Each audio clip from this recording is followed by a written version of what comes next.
Harvard Business School has some pretty famous simulations. Executives from companies all over the world enroll in the executive education program just to get a slice of the experience that the traditional MBA students get.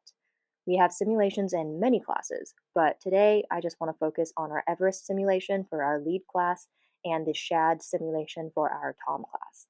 Both of these experiences were extremely meaningful to me, and I feel like they are an underappreciated part of the Harvard Business School experience.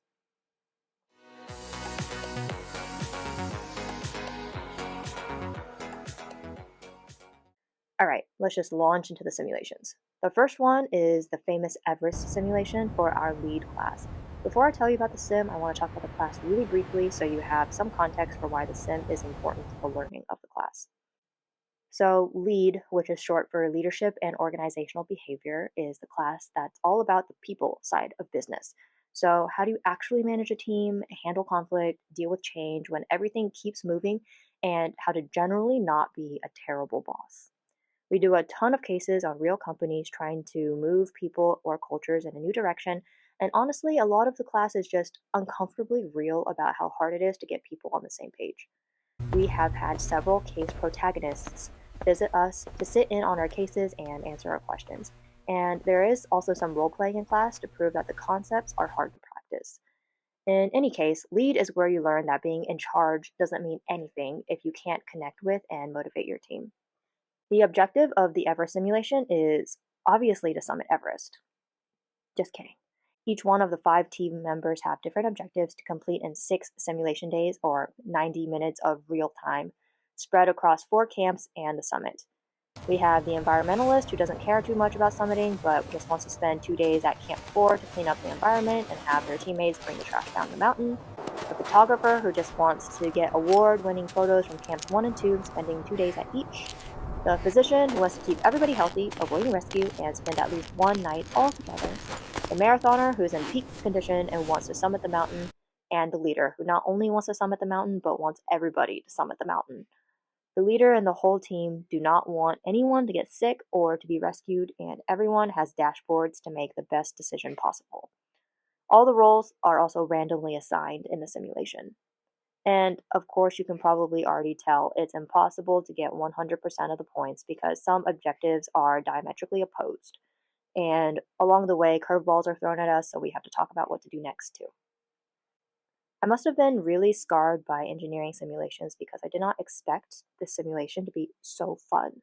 We talked extensively in class about leadership, how to launch a team, and build guardrails to ensure proper and effective communication. But when thrown into this environment, all of our head knowledge got thrown out the window. Although we recognized very early on that our incentives were misaligned and we were willing to compromise, we did not prioritize our objectives well and we did not communicate well at the start. A very big piece of communication is listening, and it was very clear that we like to strategize rather than listen. This led us to being extremely reactionary when problems were already problems rather than to be proactive. We, like many of the protagonists in our cases, had to do a relaunch for the team, and after that, things went much better. I really enjoyed working with my team, and not only did I get to know them better, we also learned a lot about ourselves, our leadership styles, and gained more awareness of the traps that we fall into. Because another thing we learned in our lead class is that 60% of individual contributors, or ICs, who transition to managers fail for the exact same reasons we struggled in the Everest simulation. And so this simulation was the catalyst to teach us, or at least me, about my blind spots and put me on a trajectory to give me better odds of success as a leader and someday probably a manager. Something that is also really special is that we got to watch ourselves collaborate. The entire session was filmed, and it was interesting to see what we did and did not do, such as not make eye contact while others were talking because our eyes were glued to our own computer screens, looking at other people's screens and micromanaging, listening but not understanding, and also the good things like celebrating together, deliberating together, and doing our best to enable each other to accomplish our own goals. This was the first time our practical knowledge was put to the test, and I know that I have to intentionally practice what I'm learning to internalize it, so someday when I'm under pressure, I'll be able to respond correctly. And this is the training that makes HBS a leader making factory. Also, it was a great bonding experience, and because it was earlier in the semester, it was a great way to get to know people in my section that I had not previously talked to much. Oh, and I also confirmed that I do not want to climb Everest in real life. All right, moving on to the Shad simulation we did for our Tom class. And I would say Tom is my favorite class. This is where the engineers get to shine because in finance and accounting, I'm a lost sheep. TOM stands for Technology and Operations Management. This class is all about how to make things efficiently, especially when humans are involved, and how services get delivered, whether you're running a factory or a consulting firm. We spent a bunch of time following real companies and learning how to break down processes, figuring out how the bottleneck is different from the point of backup, and to think creatively about how to make operations run smoother. Through my cases, I've learned that the process can be a company's competitive advantage and that sometimes you can fix things without more capital. You just need to fix the process. So, the objective of the simulation is to make as many circuit boards as possible and generate as large of a profit as possible.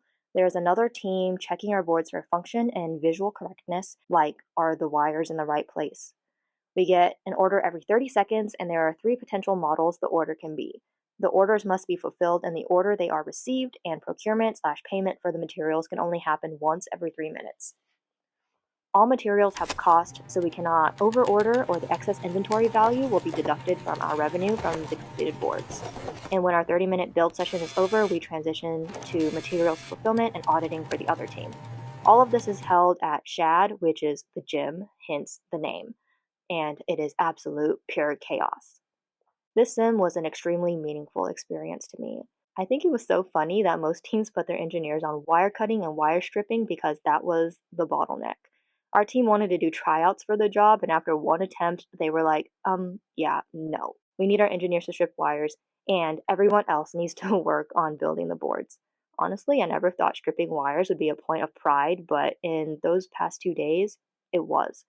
Shout out to all my undergrad engineering friends who taught me how to strip wires. And thank goodness we did not have to solder anything.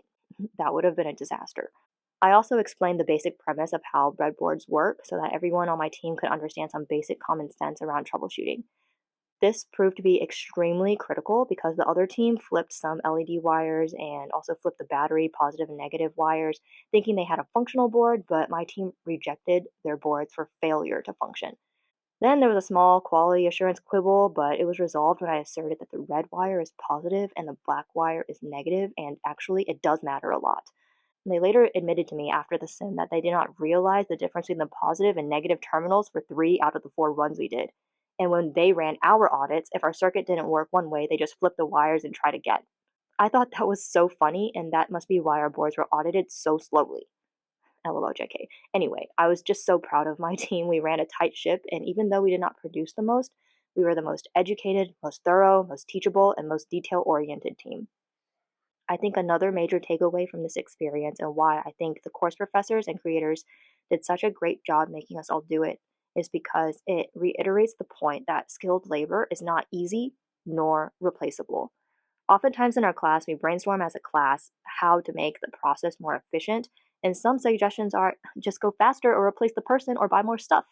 And while those things might help, it shows lack of empathy and understanding for manufacturing and operations.